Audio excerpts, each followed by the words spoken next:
Good morning, people. So you're joining me for another little vlog, and I hope you're all well. And we're heading off to Bridgnorth today, and hopefully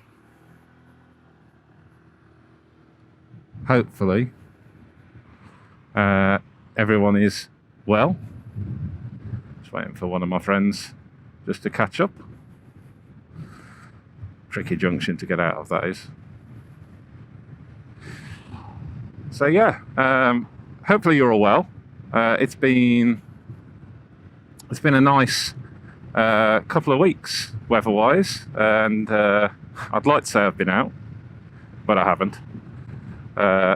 Primarily because I've just been busy doing other stuff. But I thought today it's not as hot as it has been. And the hotness has been a problem because it's been so hot that it would have been unbearable. So today instead, I've decided that I'll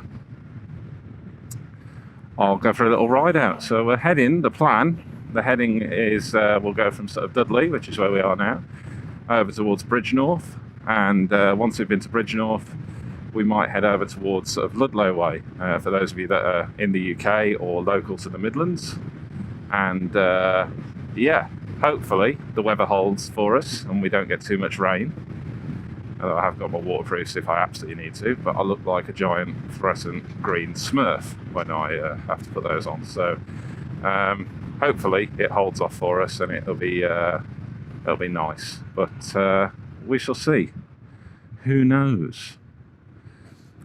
Well, the world is an odd place right now, as we all know, and it is difficult to think of some normality returning. A lot of countries around the world are experiencing mini spikes and stuff like that with this virus. It is problematic, I suppose, and it is changing the way that we interact with people and the way that we can live our lives, which is sad, really, but it won't be forever. And motorcycling largely is unaffected because it's really good social distancing, isn't it? Like, you've got your own helmet on, you're separate from other road users, so it is really, really good in that sense.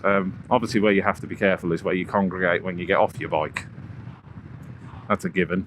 But yeah, I mean, it shouldn't be too bad.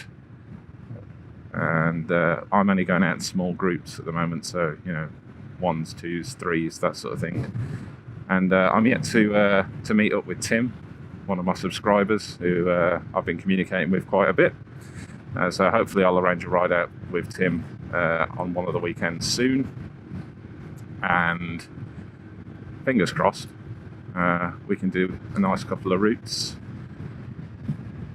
I know he's very keen to, so we'll arrange that soon, Tim. But yeah, obviously I mentioned in the last video about really enjoying riding the bike and just really enjoying being out on two wheels, and that is still the case. I will say I have booked my motorcycle theory test for a week Monday, and really that is just well, it's a formality that if I wanted to go and take a full license, that I've got it for 2 years. My CBT lasts for another year, approximately, just under a year. I am considering whether it's worth just doing my full license using a DAS, because of my age I can go straight to a full A license anyway. And I am considering going to that full license just really so I can remove my L plates, and then possibly at the end of my hire purchase agreement for this bike, thank you. At the end of this hire purchase agreement for the bike, to consider going to a slightly larger machine. Whether it would be a scooter or not, I don't really know. I think once I've got my full license, I'll do a few test rides and see which bikes I like. It's difficult really because the scooter works so well for my commute, and it is fantastic in that respect.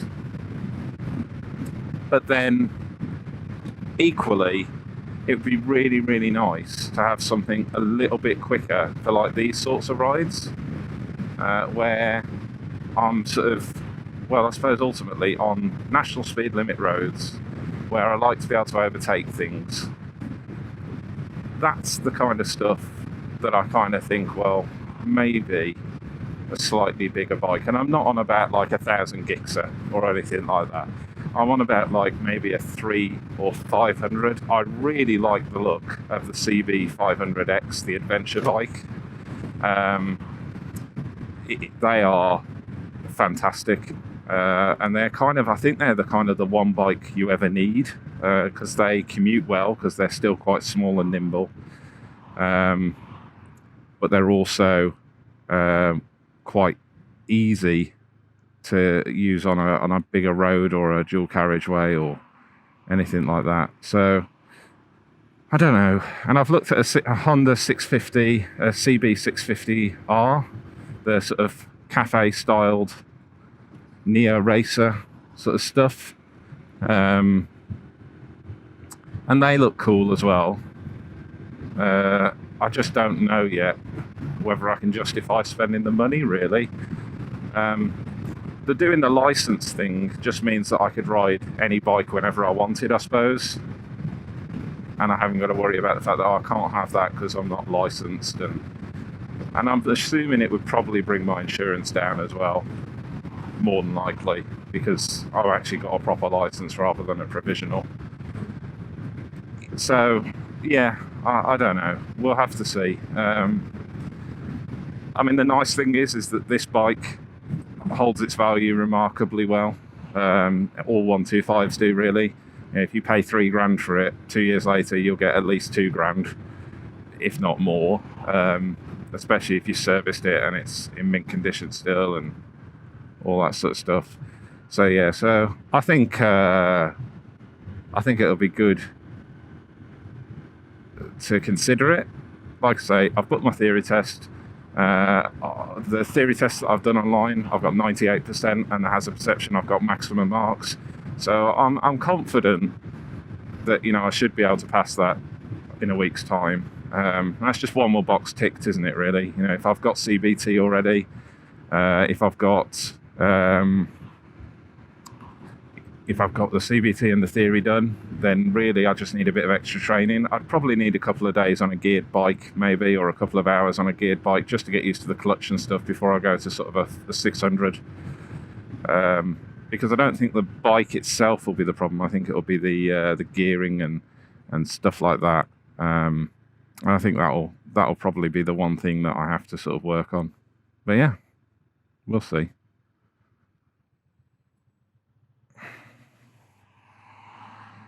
But yeah, this is a nice part of the world.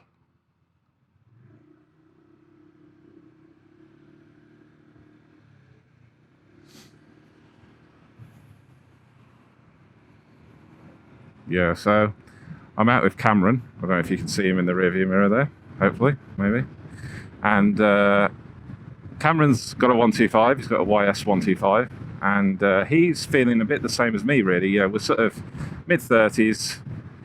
And we're kind of wondering whether we want something a bit bigger for these sorts of rides, a bit more stability, maybe, with bigger wheels and stuff like that. But again, it's difficult. You know, we're both struggling to justify the money when the 125 works so well for most of the roads we ride on. Like even now, like this is fine because it's a 30 or a 40. We're comfortably riding along in here. I just think that if you wanted to do any sort of touring or big day trips, avoiding motorways is probably the biggest thing for me that would be frustrating. You know, a bit of a journey that could take 20 minutes on a motorway might take you an hour on normal roads, possibly even longer, depending on how bad the traffic is and stuff. So hopefully I'll come to a decision, and as soon as I do, I'll let you guys know. But I don't really know yet. And at the moment, I think the big problem is going to be is finding the training available, and making sure that I'm able to get a test booked and stuff like that. I think that'll be a problem. because obviously there's a big backlog at the minute. So I don't think I'd struggle with the Mod 2, the Mod 1, sorry. I think the Mod 2 would be a bit daunting on a slightly bigger bike, but I think once I've been on the bike for a bit, I don't think I'd find it that difficult. You know, I'm used to driving a lot of different vehicles. Whenever I drive cars, I often drive different cars, and I can jump into pretty much any vehicle, vans, minibuses, whatever. It doesn't really matter. I just take to them quite well, so I'm not overly apprehensive, but it's just the fact that it's the power. You know, even in a car, the power that you have, it's so much less in terms of the responsiveness than you get on a bike.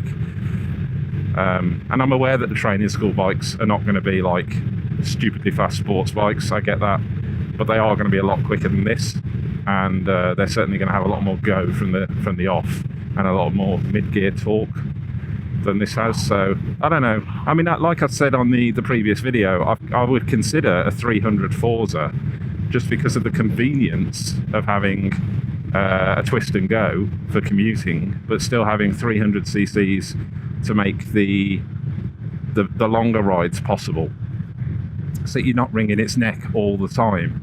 But then the flip side is that you've obviously got belt drive CVT, perhaps not as reliable long term, like, you know, you might have to replace the belt more often. But then on a normal bike, you've got chain tension that you have to check. So I don't know. What are your thoughts? Comments below. What should I do? It's really hard to make my mind up. I mean, I'm indecisive at the best of times when it comes to making choices like this, but I have been umming and ahhing this for the past few months, and I really just don't know. I don't know whether to just stick with this because it does 90% of what I want it to do, or take my full license at a significant cost, let's be honest. You know, I mean, it's probably a year's worth of insurance for me, comfortably, probably a year and a half's worth of insurance. Yeah, I'm not sure it's worth the money for the odd occasion where I'd enjoy it.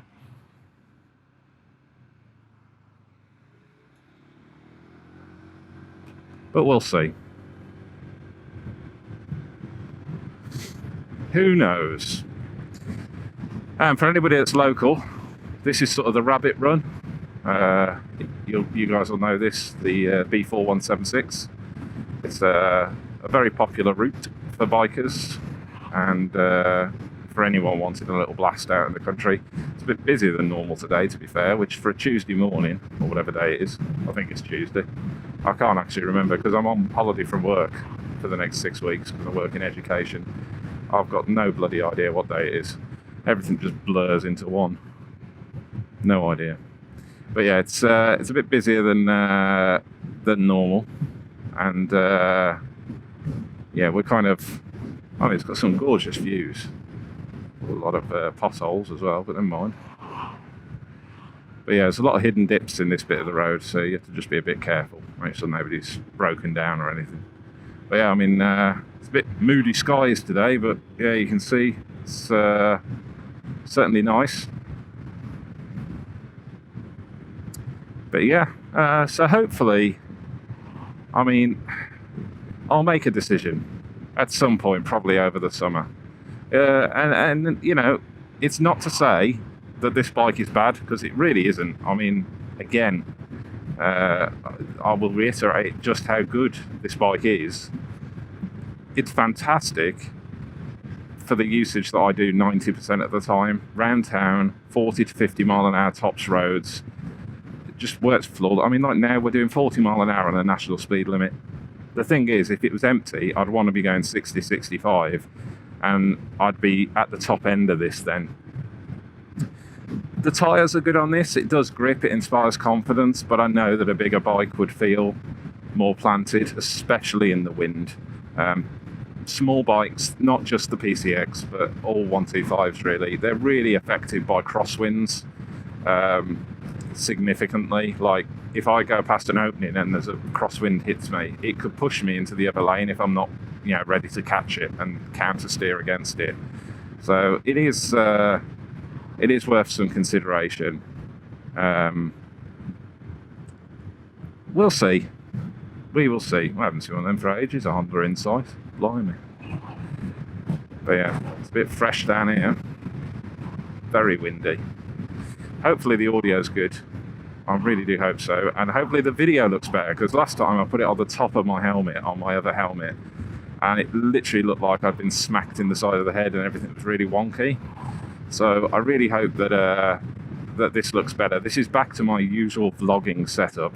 Different helmet, my original helmet, with a GoPro mounted on almost the side of my helmet. So hopefully it looks better, and it doesn't look as wonky as it did when we were going through the last video, because the last video really pissed me off, to be honest, that it was like, you know, 90% of the time it was on an angle. And if I'd wanted to fix the wonky streets and horizons, it would have meant that I'd have to lose about 50% of the picture. So that was really annoying. So sorry about that. This hopefully will look better than that previous crappy attempt that I had. But yeah, and I'd like to say as well, whilst we're here, that a big thank you really to the people that have subscribed, because I am a bit blown away, really, a bit taken aback by the fact that, you know, I'm over 300 subscribers with really good engagement, regular commenters, people that say thank you, and people that are really clearly liking the content. So I really do appreciate that. It does make it makes the effort of editing them and stuff seem worthwhile. And it's just it's nice to know that they're helping people, and there's a lot of people, especially off my long-term review and my initial review, that have made the decision to buy PCXs, and I'm really glad that those videos have helped you make decisions, and I really hope that you're happy riding them. Yeah, I think it will just make life, well, it just makes life a little bit happier, really, when I know that what I'm doing is useful for people. Because otherwise, if I'm just talking to myself, it's kind of pointless, isn't it? So, you know, I don't know. But as you can imagine, if I go through the journey of going for my direct license, I will document it for you. I'm not sure if I'm allowed to actually video the actual test, like as in the actual riding. Maybe. I don't know. I suppose they can't stop you, because you could have like a dash cam running. But yeah, I probably obviously wouldn't be talking you through it. I'd probably voice over afterwards, because, you know, I'll be concentrating enough as it is. And I sometimes forget what I'm trying to say anyway. But yeah. So there we go. We are about 10 minutes away from Bridgnorth. So I'll just sort of zap the video forwards at sort of double speed here and not talk for a bit, I think, and let you enjoy the views as we go down some little country lanes and stuff like that, and then might pick you back up when we go to Ludlow later, depending on if I've got enough battery. Well, there we go.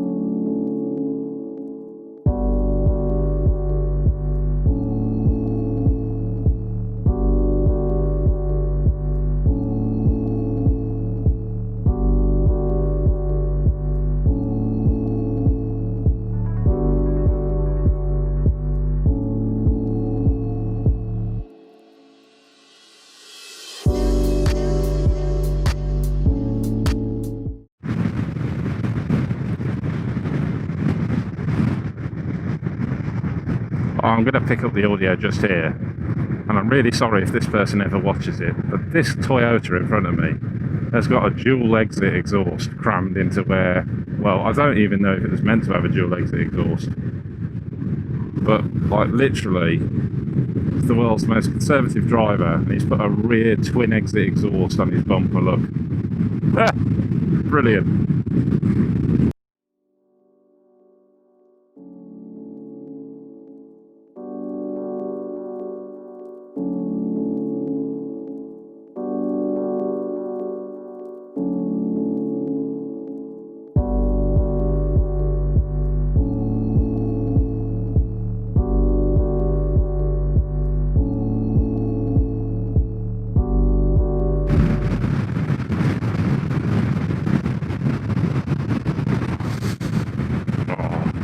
See, part of me was tempted to go for an overtake because we're only doing 48 mile an hour, but it's a slight uphill.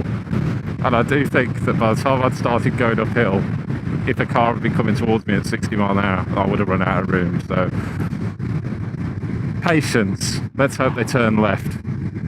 They probably won't, obviously, because that's not what people do, is it? But let's hope they do. Who knows? In their Toyota Corolla Verso.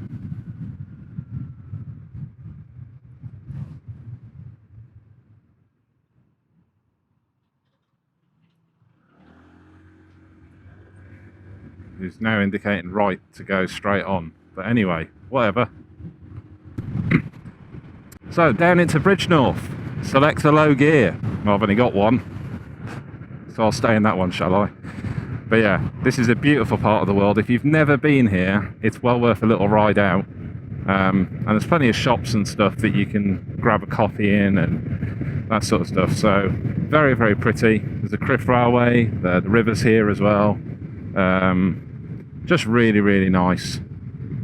And like I say, well, there's the view. Hopefully you can see that. And yeah, just picturesque church. Don't pull out on me. Thank you, Mr. Kia, in your brand new car. Yeah, so it's just really, really nice. There's High Town and Low Town. So Low Town is the one near the river, obviously, because it's low down. And High Town is up in the town, and that's where most of the shops are, to be fair. But yeah, there's plenty of parking. You can find places to park next to the river. There's a country park. If you get to this island here, the 442 island, if you hang a right, that basically allows you to go to this country park, which we'll stop off at briefly, and then just see if you want a coffee. Oh, we're not going to indicate then. No.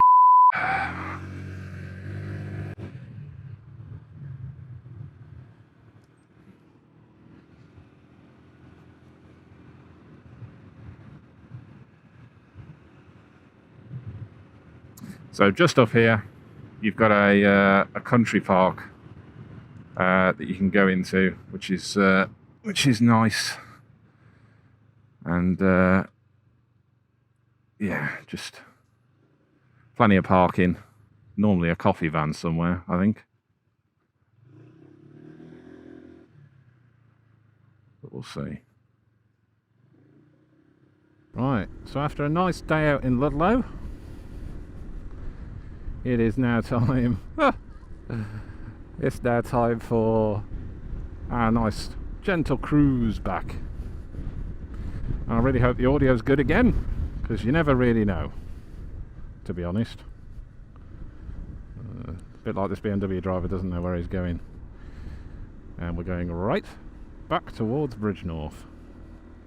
Glorious day today. Not too hot, not too cold. Just right, really.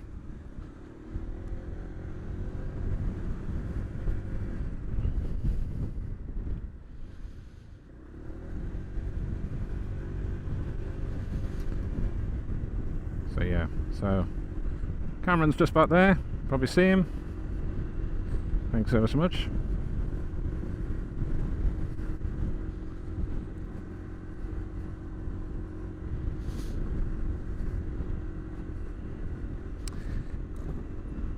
And we're going to have a nice, hopefully leisurely ride back, and we'll see how we get on. Oh no, oh, I think we'll go straight on.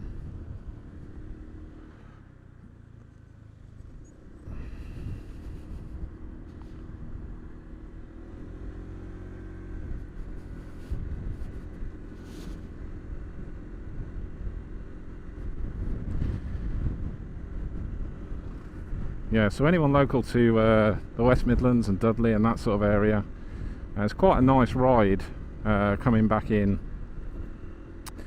sort of from Ludlow to Bridgnorth. Nice gentle ride, nice sweeping bends, perfect for a 125 in all fairness. There's only a couple of occasions where we've gone down and I've thought, oh, I wish I had more power. Generally speaking, it's been absolutely fine. So yep, so we're taking the 4364 back, and yeah, should be a nice casual ride, hopefully. Let's see how we get on.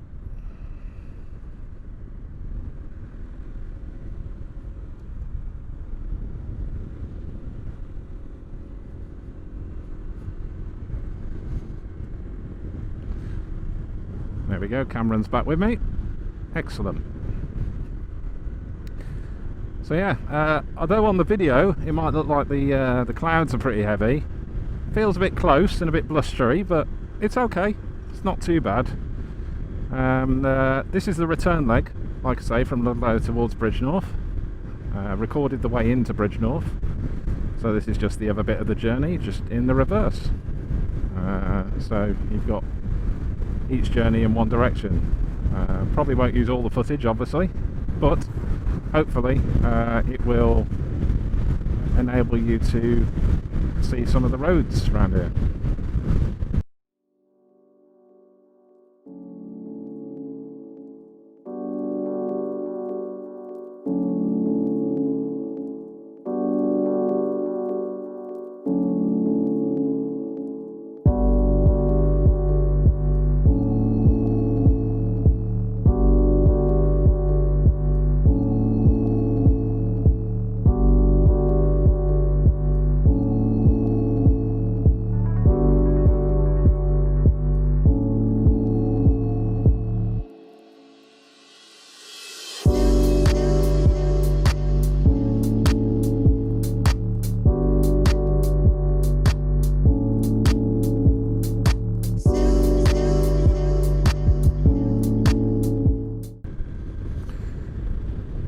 So yeah, well, I think from this view, hopefully you can tell that, I mean, I'm not holding anyone up behind me, that's a certainty. Cameron's going a little bit more relaxed than I am, but I'm still only doing 50. But it's nice, comfortably handles the bumps and undulations. Seat's comfy. It's taken me about an hour and a half to get to Ludlow-ish, and it will take me about an hour and a half to get back. There's no complaints in terms of comfort wise. It's been absolutely fine. But yeah. Oh, hello Mr. Tractor.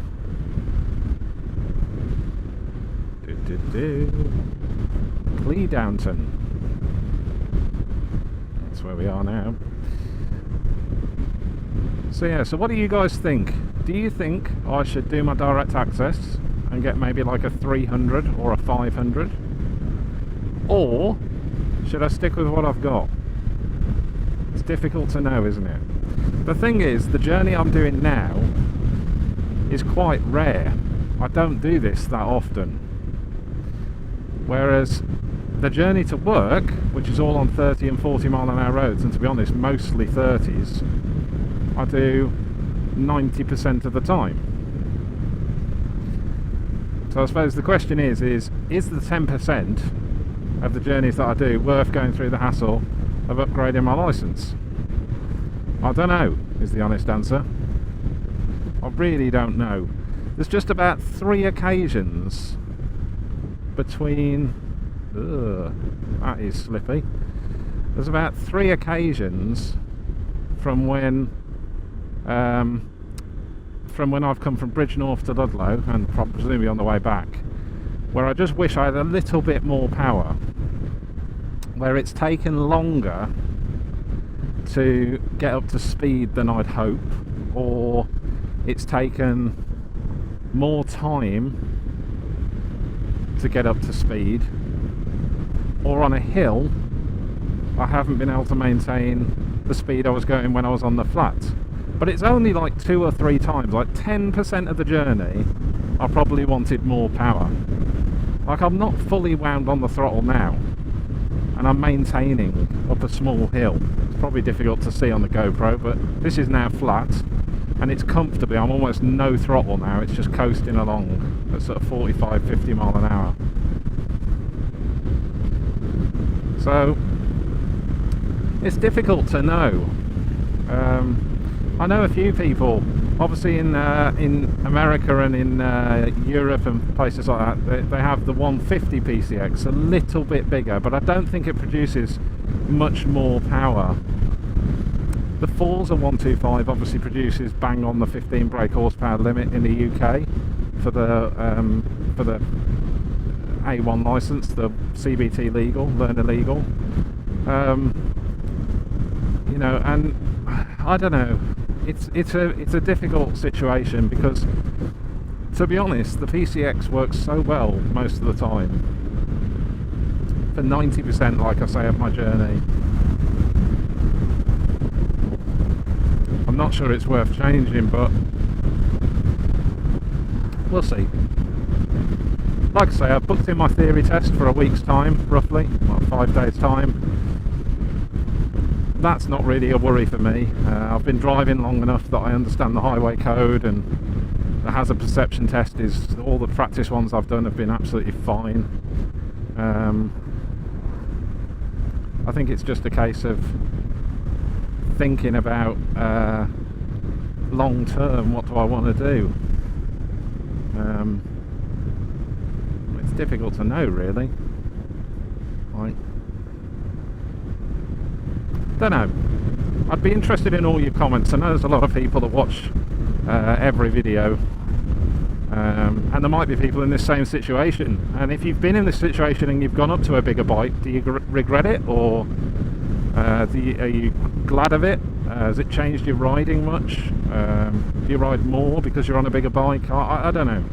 I mean, I bought this predominantly for commuting on, and I've found that it's quite nice to get out there and have some time away and switch off and ramble on a vlog like this. But yeah, it'd be interesting to see if you've got experience of being in my shoes, and then you've decided to take your full direct access or go onto an A2 machine or anything like that, really. Because realistically, the A2 machines are kind of what I'm looking at going on to, but I'd just take my full license because it's the same test on the same bikes, really. So it kind of makes sense to just take the test and have an A license, because then down the line, if I do want to go on to 1,000 or a 1,200 or something, which, you know, wants and needs change, maybe I don't have to commute as far and I have it as a weekend bike. I don't know. My concern would be with say a 1,000cc bike would be that, you know, they're license losers. You know, you could comfortably wind it on in second or third gear and get a ban. Like, they're that, you know, they're that fast. So yeah, I mean, we'll see. I'm not sure. Some nice views over here. It's very windy, as you can probably tell from the trees. Super windy. But yeah, and it's a bit of a crosswind now. It was a headwind earlier, but now we're getting blown about all over the place. So it's definitely not as comfortable as it was earlier. Getting a lot more blustery, a lot more pushy. It's a bit like in a car when you feel that intense buffeting as you go past a lorry. It's the same sort of feeling. It's a bit more sheltered here.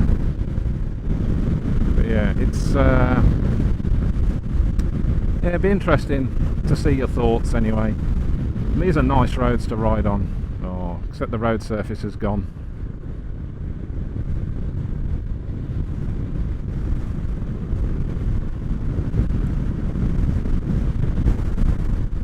At least it's not gravelly like it has been earlier on.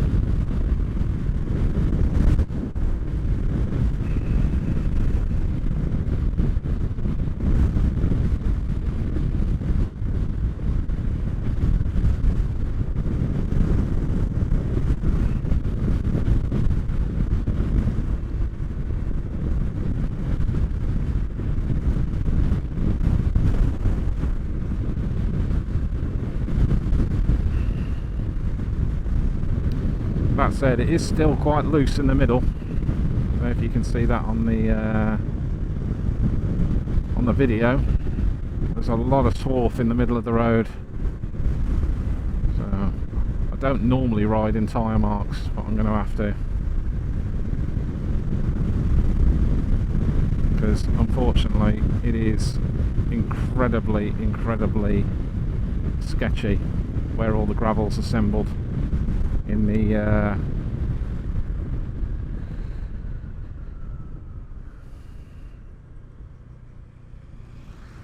yeah, so where the gravel's gone in the middle of the road, so you can see it here again, it's very sketchy on the old middle bit. Ooh, some big potholes.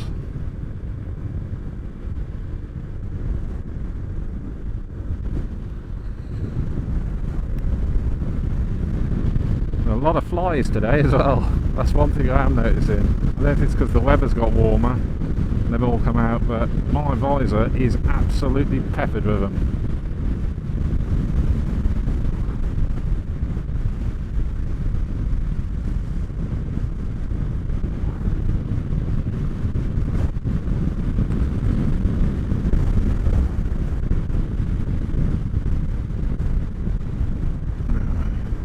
Top tip here is to stay back a little bit, just so that you don't get splattered with the gravel coming up from the car in front, and so it doesn't chip all your paint on your fairings.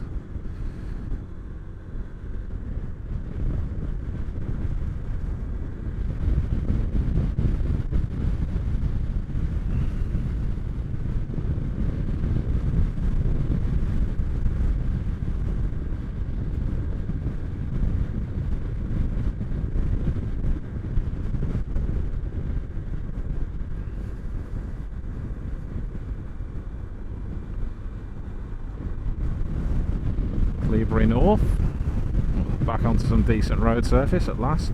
Oh, is it only brief? Oh, it's only brief. Oh no, this is alright. This is better.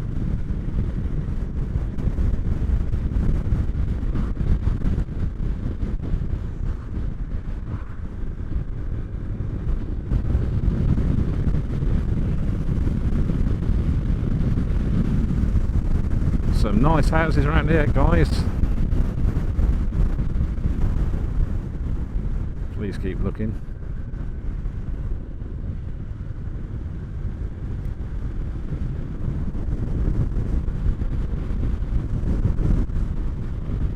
So yeah, so it's a really nice ride out today. Thoroughly enjoyable. Hopefully you can see from the roads that you know, there's a car in front of me. It's an Audi A6 TDI. It's like a 2 or 3 litre diesel, and he's hardly romping away from me, is he? And I'm not exactly giving it the beans to keep up with him either, to be honest.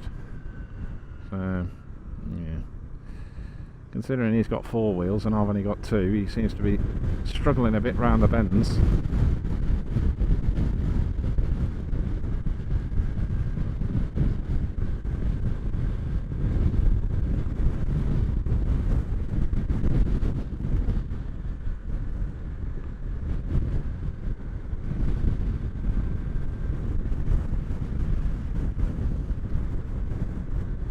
Nynton, there's our next village.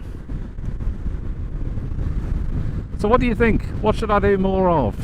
What are we thinking? Are we thinking some actual tours, maybe up to like the Peak District?